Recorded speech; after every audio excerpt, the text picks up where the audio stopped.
teman-teman semuanya, kembali lagi di Salva Podcast. Jadi versi terbaikmu bersama Salva Moon Space, tentunya dengan obrolan menarik lainnya. Oke, bersama aku Aska Bintang dari Marketing Communication Salva Moon Space dan juga ditemani oleh gestar yang keren dan menarik banget nih hari ini. Nah, sebelum kita ngobrol-ngobrol di episode kali ini, aku mau kasih tahu nih ke Salva People semuanya, kalau Salva Open Space menyediakan berbagai wadah dan juga layanan untuk pengembangan diri kita. Nah, salah satunya adalah Salva Counseling. Nah, yang mana kita tahu Salva Counseling merupakan wadah konseling kesehatan mental yang mana kita akan ditemani oleh psikolog yang berpengalaman dan juga kalian bisa untuk memilih 4 topik pilihan nih, mulai dari karir, permasalahan diri, hubungan pernikahan, dan juga keluarga atau anak, yang mana dapat dilakukan melalui call dan juga video call atau video conference. Nah, kemudian kenapa sih harus Salva Counseling? Karena di sini kita menyediakan psikolog yang berpengalaman, profesional dan juga terpercaya tentunya, karena telah terdaftar di HIMSI dan juga memiliki izin praktik dari SIPP dan STR nih. Nah, Salva Counseling sendiri juga menyediakan beberapa paket konseling yang bisa kalian pilih sesuai kebutuhan. Di samping itu, Salva Space juga punya banyak banget kegiatan dan layanan menarik lainnya. Buat kalian yang penasaran, bisa langsung follow akun sosial media Salva Space supaya nggak ketinggalan informasi menarik dari kita. Oke, pada podcast kali ini kita menghadirkan gestar yang luar biasa keren banget ya, dan tentunya bakal menginspirasi kita semuanya nih. Langsung aja kita panggil, halo Kak Rizky. Halo Kak Bintang, selamat sore teman-teman Halo, semua. selamat sore. Gimana nih kabarnya hari ini, Kak? Alhamdulillah sehat-sehat. Gimana Kak Bintang kabarnya? Alhamdulillah sehat juga, Kak Rizky, dan sangat semangat ya. Kita akan berbincang-bincang banyak hal ya, untuk nantinya juga bermanfaat buat aku sendiri khususnya, dan juga semua Salva People ya, Kak Rizky ya. Oke. Siap. Kak Rizky untuk saat ini kesibukannya kalau boleh tahu ada apa aja ya, Kak? Untuk saat ini saya mengelola 2 perusahaan, satu bergerak di bidang pariwisata, satu bergerak di bidang agensi digital atau software house seperti itu. Di samping itu mungkin kalau di dunia online gitu ya, teman-teman lebih kenal sebagai seorang praktisi digital marketing, di mana biasanya saya berkolaborasi dengan kementerian dan juga berbagai macam instansi untuk bantu teman-teman UMKM, mahasiswa untuk go digital seperti itu. Oke, sangat menarik ya. Jadi masih muda tapi sudah memegang 2 perusahaan dan juga memberikan impact yang luar biasa untuk masyarakat nih. Nah, untuk 2 perusahaan tadi mungkin boleh dikasih tahu ke kita, Kak, itu ada apa aja? Ya, satu di bidang pariwisata, kita ada nama brandnya DigiTicket gitu ya. Yang satu di bidang agensi digital dengan nama SCT Studio seperti itu. Oke. Nah, tadi ngomong-ngomong soal DigiTicket ya, Kak Rizky, mungkin aku mau ngasih tahu ke Salva People nih, kalau Kak Rizky ini merupakan seorang CEO dan juga founder dari DigiTicket nih, yang mana kita tahu merupakan platform dari manajemen tiket untuk wisata dan juga event yang praktis dan anti ribet ya, Kak Rizky ya. Betul banget. Oke. Nah, mungkin di sini aku mau tanya-tanya banyak nih, Kak, dari proses perjalanan panjang Kak Rizky hingga di titik ini bisa menjadi seorang pengusaha muda yang sukses dan juga bisa memberikan impact yang sangat luar biasa ke semua kalangan. Kira-kira dari awal dulu nih, kapan dan gimana sih cara kakak untuk menemukan potensi hingga pada akhirnya memutuskan untuk memanfaatkan suatu peluang hingga menjadi cuan nih, Kak?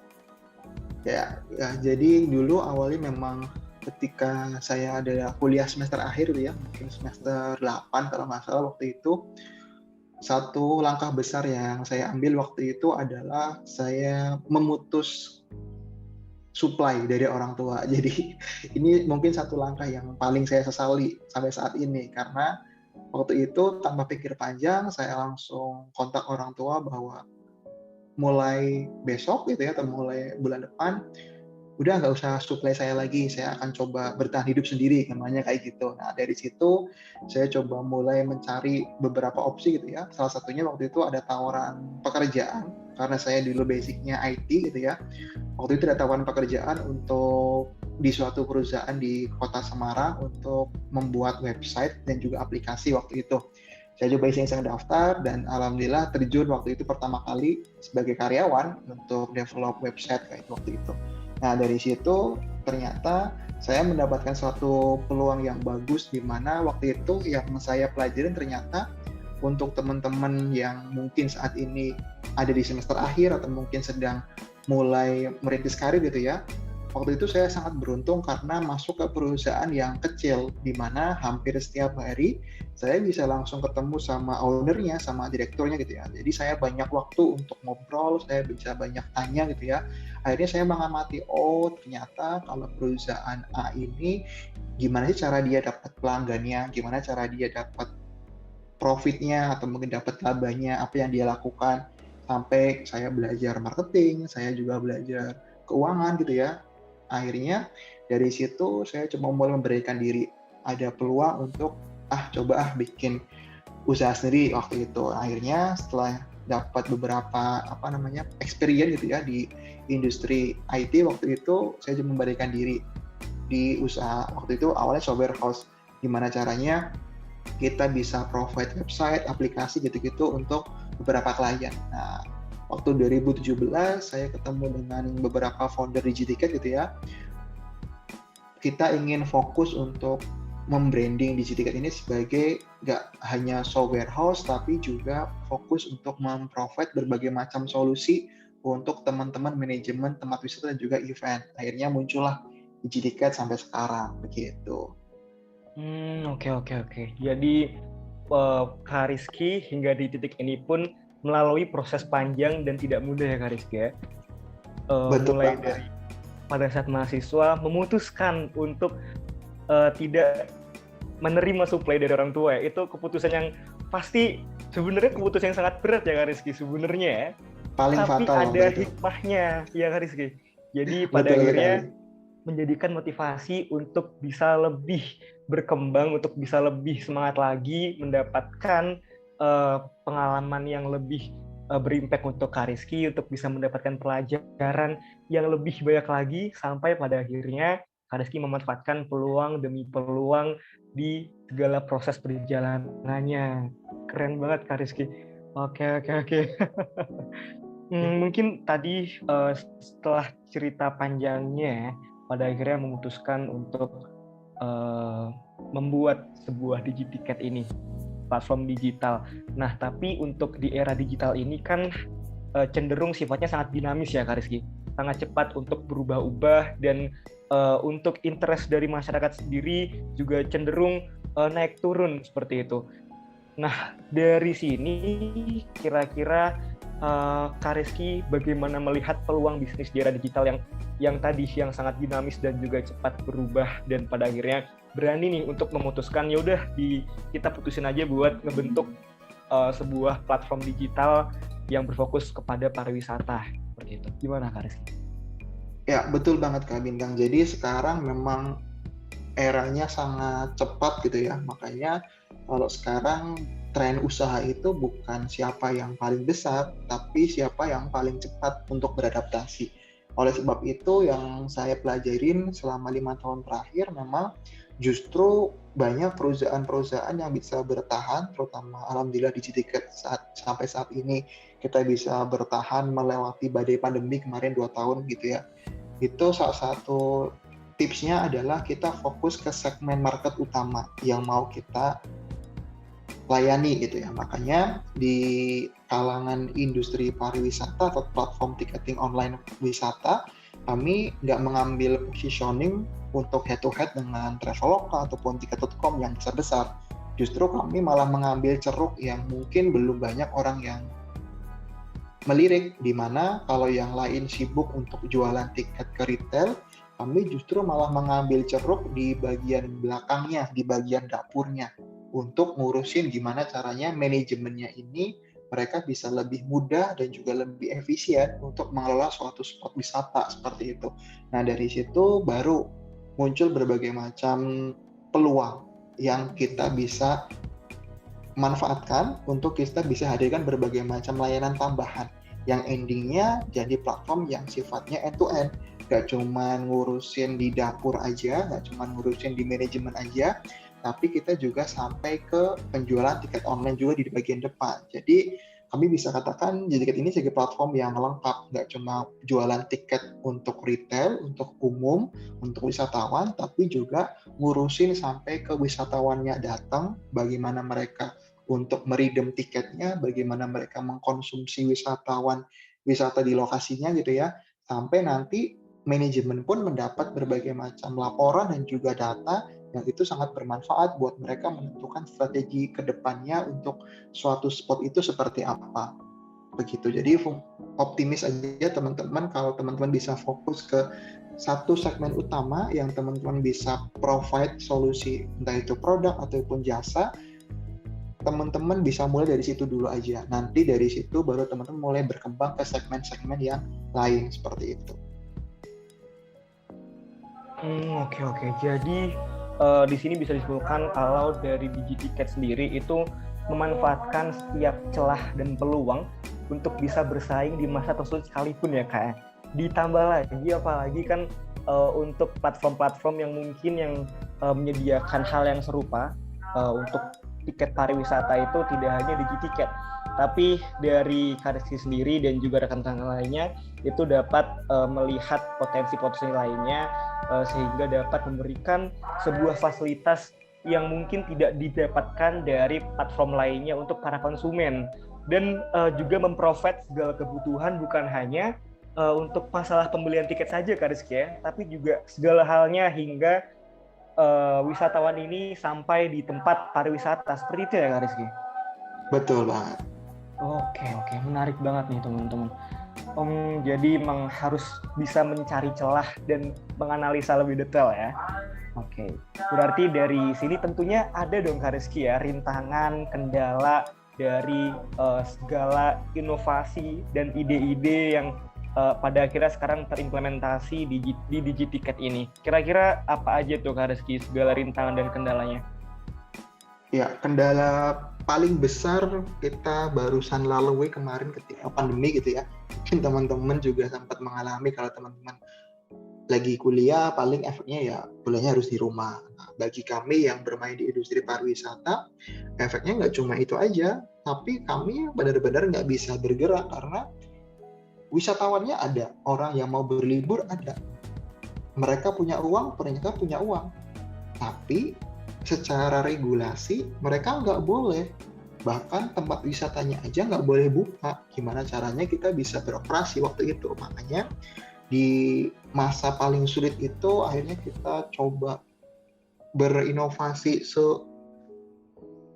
seradikal mungkin ya. Waktu itu kita berpikir banyak sekali opsi yang kita mau laksanakan, akhirnya muncul satu opsi yang paling reliable dan juga paling bisa dieksekusi adalah virtual tour. Jadi waktu itu memang alhamdulillah dengan virtual tour itu bisa membuat operasional DigiTicket yang semula benar-benar tutup gitu ya, benar-benar nggak bisa jalan sama sekali karena tempat wisatanya nggak ada yang bisa dijual, bisa kembali hidup dan juga bahkan bisa berkembang lumayan bagus waktu itu karena memang trennya waktu itu kita juga mencoba mengambil ceruk baru. Kalau sebelumnya kita fokus ke market retail di sektor keluarga, waktu itu ternyata virtual tour pas kita cobain ke beberapa segmen konsumen, ketemu satu segmen yang paling ideal yaitu adalah sekolah-sekolah.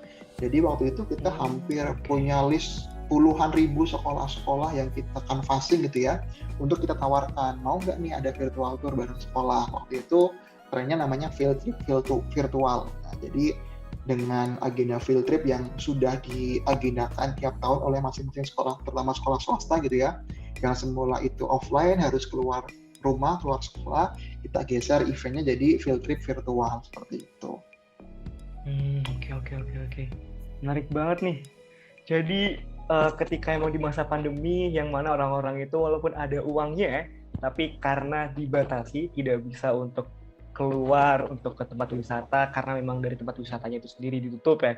Akhirnya menemukan sebuah solusi yaitu virtual tour. Oke, ini keren banget.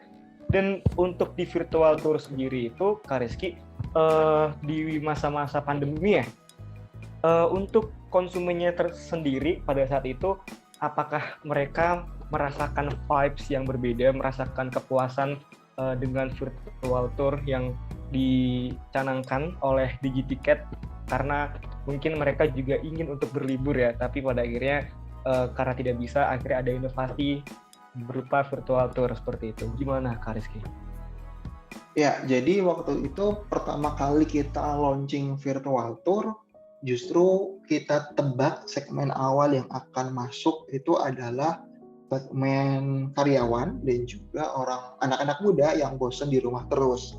Nah, setelah kita rilis, kita berbagai macam skema marketing kita cobain, ternyata nggak berhasil karena memang sedikit sekali orang yang mau bayar untuk sekedar nonton event virtual, namanya kayak gitulah waktu itu. Akhirnya setelah kita cobain, ternyata kalau dijual retail umum gitu ya, orang beli tiket satuan, itu nggak berhasil tuh skema itu. Akhirnya kita ganti skemanya adalah private virtual tour. Tadi dengan pendekatan ke sekolah-sekolah, kita bikin ke eventnya tuh private. Jadi benar-benar event itu khusus buat satu sekolah atau satu instansi tertentu. Akhirnya dari situ mulai tumbuh juga. Oh, ternyata nggak cuma sekolah nih yang butuh, ada beberapa perusahaan waktu itu sempat kita hire juga, kita handle juga gitu ya, di mana itu bisa menggantikan acara town hall, acara meeting, kita visitin virtual tour dan segala macamnya. Akhirnya muncullah satu segmen utama, yaitu private virtual tour yang memang khusus untuk segmen sekolah dan juga instansi seperti itu. Oke. Jadi ada positioning market ya untuk disesuaikan dengan kebutuhan konsumen berupa inovasi dari virtual tour itu sendiri. Oke, menarik. Nah, terus kan ada banyak orang yang bilang kalau mindset itu untuk dalam kita berbisnis pasti ada mindset yang harus diterapkan atau menjadi prinsip seperti itu. Dan bisa dibilang kalau mindset yang kita tanamkan itu akan sangat berpengaruh dengan proses dan juga hasilnya. Nah, untuk Rizky sendiri, kira-kira apakah ada mindset yang ditekankan dalam bisnis yang dijalankan? Dan kalau misal ada, mungkin boleh dong untuk dibagi dengan kita semua. Ya, kalau mindset sebenarnya tadi ya, semua pengusaha memang yang paling akan diuji adalah di mindset mereka dulu. Kenapa? Karena yang membuat orang tersebut tergerak untuk membuat suatu usaha itu yang akan menjadi bahan bakar utama dia dari waktu ke waktu. Makanya kalau mindsetnya atau mungkin motivasi awalnya membuat usaha hanya untuk gimana caranya mengumpulkan laba atau mungkin uang sebanyak-banyaknya, ketika uangnya nggak kekumpul atau mungkin labanya nggak terbentuk, dia akan stres karena itu motivasi utamanya. Tapi ketika teman-teman mengubah motivasi utamanya atau bahkan sampai ke level mindset bahwa saya ini bikin usaha buat apa ya? Apa visi utama yang ingin saya hadirkan dan juga ingin saya jaga dari hari ke hari. Di situ nanti teman-teman ketemu satu alasan kuat di mana mau itu nanti ada masalah apapun, teman-teman akan menjadikan motivasi itu sebagai jaring pengaman teman-teman untuk berhenti, untuk berusaha kayak gitu. Makanya apapun kondisinya, ketika teman-teman mindsetnya sudah betul dan juga teman-teman motivasinya udah kuat, gak cuma sekedar mengumpulkan laba ataupun uang, ada berbagai macam mindset lain, misalnya ingin berdampak di masyarakat, ingin menghadirkan suatu solusi tertentu gitu ya, ingin melihat perubahan di suatu daerahnya lewat produk ataupun jasa yang teman-teman hadirkan, itu menurut saya nilainya akan jauh lebih tinggi dibanding teman-teman mengukur nominalnya ada berapa gitu. Oke. Jadi memang kita mindset itu sangat diperlukan karena pada akhirnya akan menjadi cambuk ya untuk setiap proses yang kita lalui. Tapi mindset yang kita tanamkan pun juga tidak bisa berorientasi dengan hal-hal yang mungkin juga bisa menjadikan kita demotivation ya Kak Rizky ya. Misal tadi yang disampaikan, kalau kita orientasinya adalah profit atau cuan, kalau misalnya sedang down akan berdampak juga kita menjadi tidak semangat dan sejenisnya lah. Jadi mindset itu harus kuat, tapi harus betul gitu lah, harus yang bisa memotivasi kita walaupun dalam keadaan terpuruk sekalipun ya, biar tetap semangat terus ya Kak Rizky. Betul banget, karena ya biasanya tadi kalau saya waktu membuat Digiticket mindsetnya hanya Hmm. saya ingin menjadikan Digiticket sebagai alat mesin uang gitu ya, atau mungkin Hmm. menjadikan Digiticket sebagai sarana saya untuk mengeruk laba sebanyak mungkin. Waktu ada pandemi kemarin, saya akan langsung tutup aja karena itu udah terbukti nggak bisa menghasilkan uang. Tapi kenapa saya pertahankan ya? Karena dia ada banyak visi lain, ada banyak motivasi lain yang itu jauh lebih berharga dari sekedar mungkin nominal tertentu gitu. Oke, betul banget tuh. Jadi ya itulah teman-teman ya, itu jadi pelajaran yang penting banget nih buat kita, utamanya buat Toho people yang punya keinginan untuk menjadi pengusaha. Nah, jadi selain mindset nih Kak Rizky, kira-kira skill apa sih yang harus kita punya untuk bisa kita tanamkan atau bisa kita mulai latih ya, biar kita itu bisa menjadi pengusaha nih? Ya, kalau dibilang skill apa yang mungkin teman-teman harus miliki untuk memulai sebagai seorang pengusaha, mungkin ada satu skill pertama yang dulu sempat menjadi skill tumpuan saya waktu itu ketika mengawali usaha, yaitu teman-teman harus peka dengan peluang yang ada. Artinya, teman-teman setiap kali bertemu dengan produk atau mungkin bertemu dengan jasa yang teman-teman konsumsi setiap hari gitu ya, misalnya makan di mana, mungkin pakai jasa apa, cukur segala macamnya, teman-teman skill pertama yang harus dilatih adalah teman-teman harus bisa peka untuk mengamati setiap produk ataupun jasa yang teman-teman konsumsi tiap hari itu, bagaimana proses di balik itu sebenarnya. Karena itu dari dulu itu yang saya latih. Kok dia bisa jual bakso harga 10.000 ya? Gimana cara dia bisa mengolahnya? Oh, ternyata dia harus cari daging tertentu gitu misalnya. Oh, ternyata dia bikin sendiri nih A, B, C, D-nya misalnya. Akhirnya dari situ kita bisa latih. Oh, kalau kita ketemu suatu produk atau suatu jasa, kita bisa ibaratnya menerka-nerka bagaimana caranya produk ini bisa terus bertahan dengan harga segitu atau mungkin dengan spek seperti itu. Bagaimana cara dia bermainnya? Nah, nanti ketemu tuh kata kuncinya. Bagaimana si pemilik produk atau jasa itu ngerti cara bermainnya. Nah, karena nanti patokan utama ketika kita memulai suatu bisnis adalah bukan produk apa atau jasa apa yang kita akan hadirkan, tapi ngerti dulu cara mainnya tuh gimana. Oh, kalau orang mau bikin usaha kuliner, cara mainnya yang betul kayak gimana?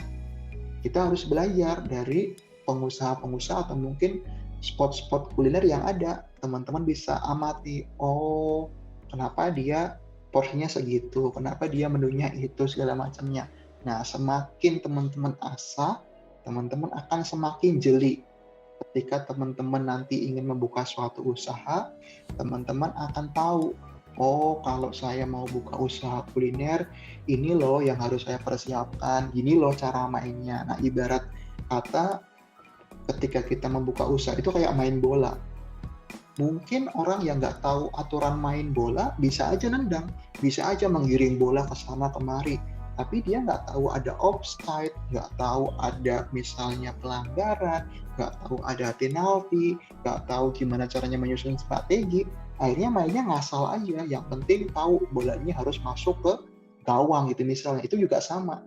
Banyak sekali teman-teman anak-anak muda sekarang yang memulai usaha seperti itu. Yang penting tahu kalau ini produk, kalau ini jasa harus menghasilkan keuntungan, harus menghasilkan profit. Tadi analoginya kayak main bola, terjun ke lapangan, cuma tahu bola ini harus bersarang di gawang lawan, gampangnya kayak gitu, nggak tahu strateginya kayak gimana. Memang bisa nggak dapat laba, bisa nggak golnya? Ya mungkin bisa-bisa aja, tapi akhirnya usahanya jadi nggak efektif dan juga nggak efisien. Itu juga dulu yang saya alami. Bikin usaha, bikin aja apa. Waktu itu kita bikin usaha pakaian juga pernah, saya bikin toko pakaian, nggak ngerti cara main toko pakaian tuh kayak gimana. Asal aja, yang penting ketahuan tokonya rame, pelanggannya datang terus, barangnya makin banyak. Lama-lama 5 tahun berjalan, bukannya tokonya makin gede, malah barangnya makin penuh. Karena ternyata banyak sekali barang-barang lama yang bisa saya jual. Jadi keuntungan yang itu harusnya bisa terus berputar, ternyata malah nggak bisa berputar. Nah, di situ baru ngerti, oh ternyata gini loh harusnya cara main di sektor fashion tuh kayak gini. Nah, untuk ngerti seperti itu, teman-teman bisa punya dua opsi. Bisa ikut nimbrung di usaha serupa. Kayak tadi contohnya, saya mau bikin usaha di bidang software house, di bidang teknologi. Saya kerja dulu deh di software house atau perusahaan teknologi yang sudah ada sebelumnya. Apa yang saya lakukan? Saya amati gimana cara mainnya, gimana aturan mainnya, gimana rambu-rambunya. Atau teman-teman bisa persiapan, baca literatur, ikut berbagai macam pelatihan, dan juga workshop itu misalnya untuk mempersiapkan, oh gimana sih belajar ke orang-orang yang sebelumnya udah pernah membuat usaha yang serupa ataupun mirip, begitu. Oke.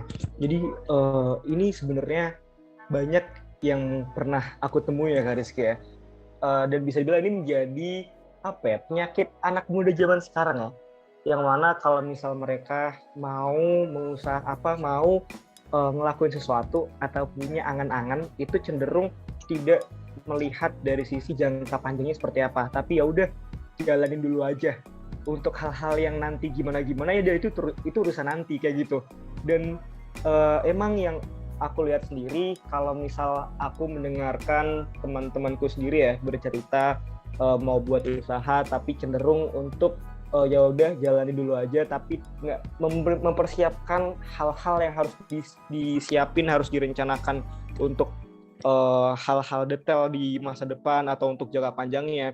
Itu bisa dibilang kayak cenderung bisa membuat bisnis itu tidak berjalan gitu loh di masa yang akan datang gitu. Jadi ya itu akan jadi evaluasi juga untuk kita semuanya ya, seperti itu. Nah, mungkin tadi juga bicara soal skill yang harus dipunyain untuk anak muda ya. Mungkin kita juga bicara soal target nih Kak Rizky. Untuk target sendiri sebagai seorang pengusaha itu apakah menjadi sebuah prioritas utama, dan kalaupun misalnya kita ada aspek-aspek tertentu nih yang mungkin harus kita ketahuin. Nah, untuk target sendiri itu apakah menjadi aspek yang terpenting ya untuk kita berbisnis atau berwirausaha? Ya, memang target ini jadi hal yang penting untuk ketika kita membuat suatu bisnis, karena target itu bisa jadi salah satu motivasi kita juga untuk mencapai suatu momen atau titik tertentu dalam usaha kita gitu ya. Tapi yang paling penting sebenarnya adalah tadi bagaimana teman-teman ngerti dulu, dibuka segera mungkin akan jauh lebih bagus usahanya karena teman-teman akan sesegera mungkin mendapatkan experience-nya. Tapi tadi itu yang penting teman-teman tahu dulu gimana gameplay-nya, gimana cara mainnya. Walaupun ketika dicobain ya kayak kita main bola aja atau mungkin main game gitu ya, kita mungkin ngerti, oh ini kalau kanan buat nembak, kiri buat apa, atas buat apa itu misalnya. Nah kita paling nggak tahu itu dulu, ilmu basicnya dulu. Ketika dijalankan nanti baru tuh experience itu akan membuat kita, oh ternyata kalau mau usahanya seperti ini yang harus dilakukan, itu yang harus dikurangi dan segala macamnya. Nah, nanti baru kita mulai susun ke target-target selanjutnya. Nah, itu yang nanti biasanya juga akan jadi motivasi tambahan kita.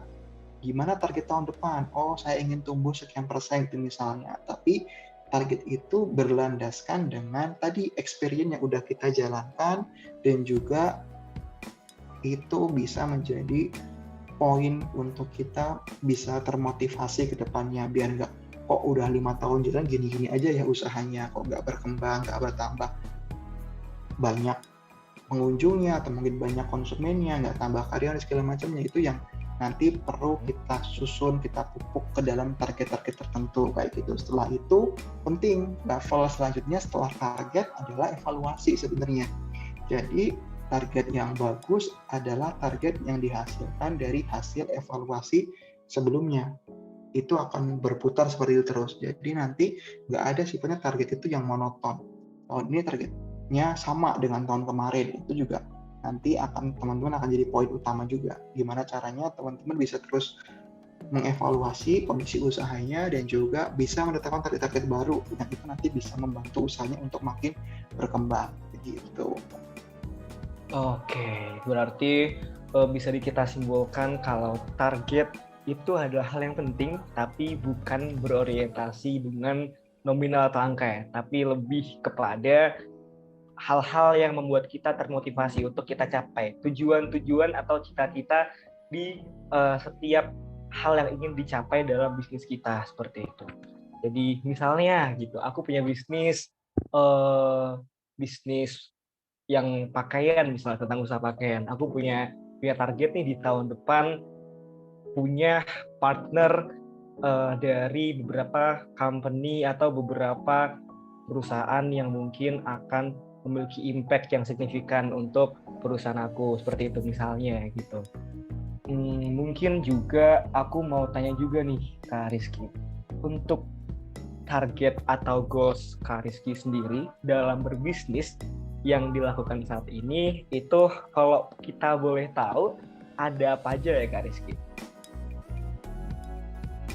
Ya, untuk ketika kita mulai mengawali bisnis, ada target-target tertentu yang biasanya kita akan set, di mana ketika mengawali usaha di tahun pertama, biasanya adalah target yang kami tetapkan itu cenderung lebih banyak ke bagaimana caranya kita bisa menghadirkan produk ataupun jasa yang fit dengan kemauan konsumen.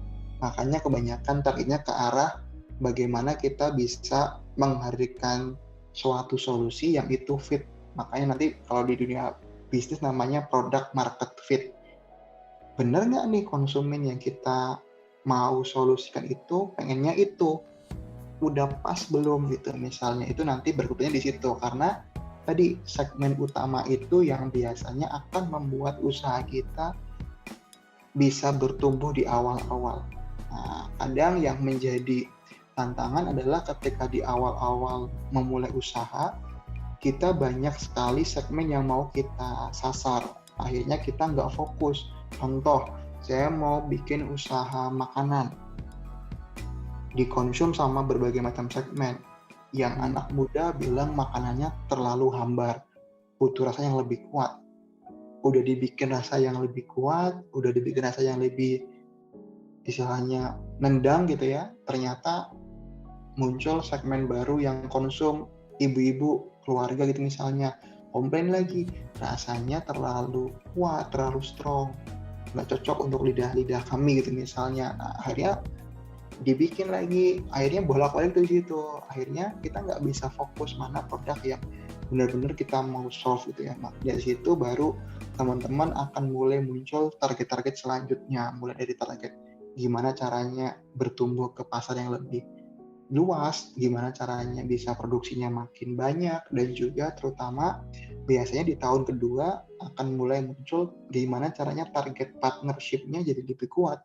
Yang semula mungkin kita belanja bahan baku itu ke satu toko aja atau mungkin satu supplier aja, gimana caranya suppliernya punya variasi lebih banyak, punya berbagai macam variasi network atau mungkin jaringan. Yang semula harus buka outlet sendiri, bikin skema franchise, bikin skema kerjasama gitu misalnya, akhirnya pertumbuhannya lebih kencang. Makanya tahun pertama biasanya targetnya fokus ke produk dan juga jasa yang mau dihadirkan, product market fit. Tahun kedua biasanya fokus ke network, gimana caranya membangun jaringan yang lebih luas, nggak cuma jaringan pemasaran aja, tapi juga jaringan distribusi, jaringan dengan supplier dan segala macamnya. Tahun ketiga biasanya mulai kita masuk ke tahap investasi. Nah, nanti mulai muncul tuh diversifikasi bisnis. Yang semula saya cuma punya usaha di bidang makanan, saya coba investasi di usaha yang lain. Saya coba bikin usaha jasa atau mungkin bikin usaha yang lain yang itu mungkin bisa saling mengisi dengan usaha makanan yang saya hadirkan. Endingnya nanti bisa saling melengkapi. Contohnya ada satu grup besar di Indonesia, dari mulai nanam gandum sampai diolah gandumnya jadi produk mie instan, sampai mie instannya didistribusikan ke masing-masing retail, itu perusahaannya punya dia sendiri. Jadi uangnya muter di grupnya dia sendiri. Dari mulai perusahaan yang bikin gandum dia punya, perusahaan yang mengolah gandum jadi tepung dia punya, perusahaan yang mengolah tepung menjadi mie instan dia punya, bahkan dia sekarang punya warung makan yang mengolah mie instannya. Nah, itu sampai dari hulu ke hilir. Itulah nanti biasanya yang kita sebut sebagai perusahaan yang bisa dibilang perusahaan yang settle. Karena lengkap dari hulu ke hilir, dia bisa melengkapi usaha itu, prosesnya jadi lebih efektif dan juga efisien. Begitu. Oke. Jadi mungkin tadi sedikit tips ya untuk memperkuat goals dari sebuah bisnis itu mungkin di tahun pertama kita bisa untuk memperkuat dari sisi produk ya kayak atau market fit untuk para konsumen kita. Betul seperti itu kayak Kak Rizky ya? Betul. Nah, dan kemudian di tahun kedua mungkin kita bisa untuk memperkuat dalam hal jalinan partner gitu. Jadi mungkin bisa kita yang sebelumnya itu masih mendapatkan suplai misalnya dari berbagai partner yang bisa dibilang masih bersifat acak seperti itu, kita bisa untuk menjalani satu partner yang bisa memperkuat usaha kita. Jadi kita bisa untuk lebih memfokuskan juga dari sisi bisnis kita juga. Kemudian di tahun ketiga kita bisa untuk memperkuat juga dari sisi investasi ke perusahaan-perusahaan atau ke usaha yang lain gitu ya, Kak Rizky ya? Betul banget ya. Oke.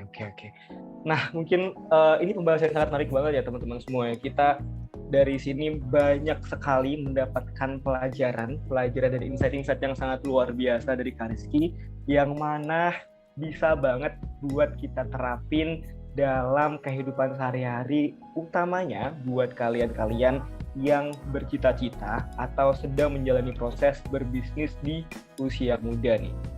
Nah, mungkin ini terakhir nih Kak Rizky. Untuk motivasi atau mungkin saran, tips, dan trik untuk Sovo People yang mana teman-teman di sini pasti banyak banget yang punya cita-cita untuk menjadi wirausaha muda seperti Kak Rizky. Kira-kira apa aja nih tips and trik, saran, atau mungkin motivasi untuk kita semuanya untuk bisa melakukan atau mendapatkan cuan dalam berbisnis di usia 20-an, Kak Rizky? Ya, saran pertama buat Selvo People itu ya, dari saya yang dari dulu selalu saya pegang adalah saya selalu memegang satu tips dari guru fisika saya waktu itu. Kalau kita mau banyak perubahan dalam hidup kita, rumusnya sederhana. Perubahan itu sama dengan usaha dibagi gaya. Makanya kalau pengen banyak perubahan yang terjadi dalam hidup kita, rumusnya gampang. Banyakin usahanya, kurangi gayanya. Makanya fokusnya ke berapa banyak usaha yang kita harus hadirkan, berapa banyak usaha yang kita sudah coba, dengan dikurangi berbagai macam gaya-gaya kita yang nggak perlu. Makanya kesampingkan gaya hidup, kesampingkan dengan wah kalau di luar sana direktur itu harus kayak gini nih, handphonenya kayak gini, mobilnya kayak gini, gaya hidupnya seperti ini. Kesampingkan itu semua, karena itu cuman faktor yang akan memberatkan teman-teman untuk melalui perubahan tertentu. Makanya fokus ke seberapa banyak usaha yang teman-teman sudah lakukan sampai saat ini. Jangan sampai baru nyoba sekali 2 kali aja udah bilang stuck, udah bilang stres, apalagi anak-anak sekarang gitu ya. 1-2 kali gagal bilangnya desperate gitu ya, butuh healing, butuh konsul ke psikiater itu misalnya. Nah, tinggal teman-teman sebenarnya ketika teman-teman mulai fase itu, kalau teman-teman tadi motivasinya sudah betul, mindsetnya sudah benar, nggak cuma sekedar mencari uang semata, teman-teman akan ketemu berbagai macam motivasi yang bagus. Apalagi dengan teman-teman dari Selvo, teman-teman bahkan bisa sekarang bisa konsultasi online gitu ya. Kalau dulu saya mau konsul ke psikiater aja harus janjian meeting offline dengan psikiaternya. Kalau sekarang banyak sekali platform, teman-teman bisa belajar berbagai macam skill dan juga berbagai macam tips dan trik, di mana sebenarnya platform-platform itu atau media-media itu mempermudah teman-teman untuk tidak terjatuh ke lubang yang sama. Kenapa tadi saya bilang harus tahu cara mainnya?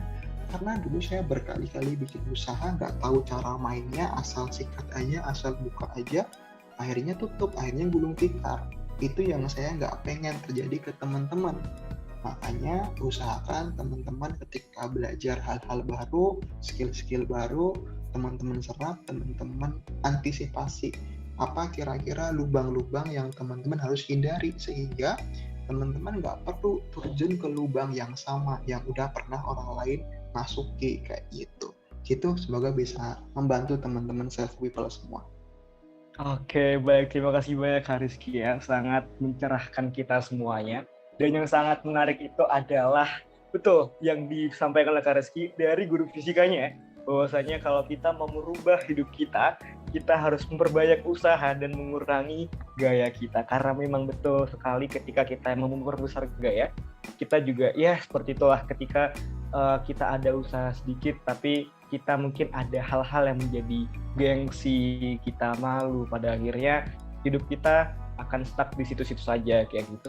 Jadi ya untuk anak-anak muda, kalau kalian mau untuk memperjuangkan kehidupan kalian yang lebih baik di masa depan ya, jadi ya dikurangin dulu gayanya dan dibanyakin usahanya, diperkuat motivasinya, dan diperbanyak juga belajar dari orang-orang berpengalaman, orang-orang yang mungkin bercapable di bidang-bidang yang ingin kalian tekuni. Supaya apa? Supaya apa yang kalian lakukan itu mengurangi atau meminimalisir hal-hal yang nantinya akan merugikan kalian di tengah jalan seperti itu. Dan kita juga bisa menjadikan pengalaman dari orang-orang atau mentor-mentor yang sudah berpengalaman itu ya, untuk belajar dan untuk sebuah acuan juga bisnis kita itu supaya bisa berjalan dengan lebih baik. Seperti itu ya Kak Rizky ya? Betul banget. Oke, nah itu dia teman-teman obrolan yang sangat menarik di hari ini. Mungkin dari awal kita tadi berbincang-bincang, ada banyak sekali insight yang bisa untuk kita canangkan ya. Mungkin aku sedikit mengingatkan kembali, dan boleh untuk ditulis nih teman-teman. Kalau dari yang Kak Rizky bilang nih, untuk step by step-nya itu, dari awal mula Kak Rizky lulus kuliah hingga saat ini sukses menjadi seorang pengusaha muda, itu melewati banyak sekali proses yang sangat panjang dan tidak mudah tentunya, yang mana tentunya itu diimbangi dengan bagaimana terkurasnya ide, tenaga, dan juga pikiran ya, dan memanfaatkan setiap celah dan peluang yang ada, menciptakan inovasi di setiap upaya-upaya yang dilakukan, sehingga ketika ada di masa terpuruk sekalipun, kita dapat mencari solusi, bisa tetap memperjuangkan bisnis kita, upaya kita, sehingga dapat tetap berjalan seperti itu. Dan mungkin juga tadi sempat di-highlight juga ya, bahwasanya kita harus untuk menguatkan mindset nih, atau motivasi, tetapi mindset yang orientasinya itu jangka panjang untuk usaha kita, bukan berorientasi dengan angka ya Kak Rizky.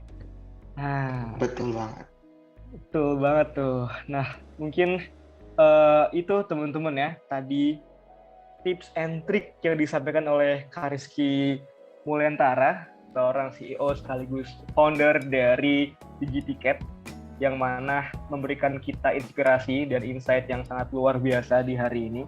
Dan terima kasih banyak kepada Kak Rizky, obrolan hari ini seru banget dan tentunya menarik untuk kita contoh ya.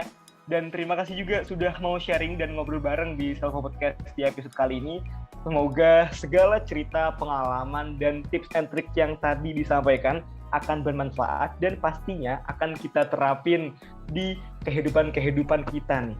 Nah, mungkin Kak Rizky boleh untuk memberitahu kepada kita ya, akun sosial medianya.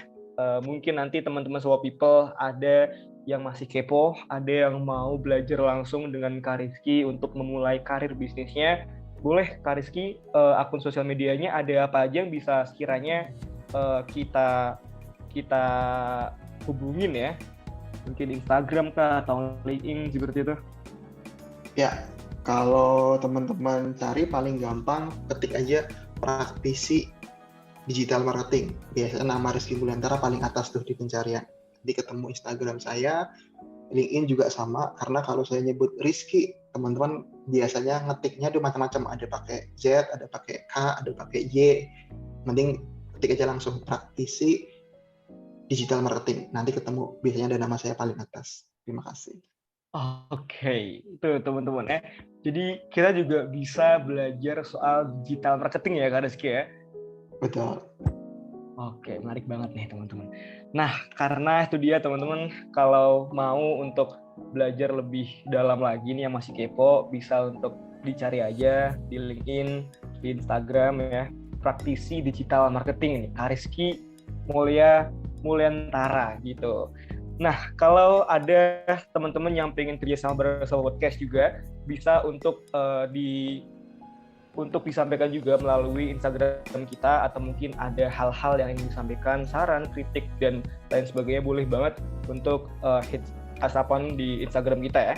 Oke, mungkin itu aja teman-teman. Terima kasih sekali lagi untuk semua people yang sudah mendengarkan episode kita di kali ini, dan juga terima kasih banyak untuk Kak Rizky Mulyantara yang sudah menyempatkan hadir di podcast kita di hari ini.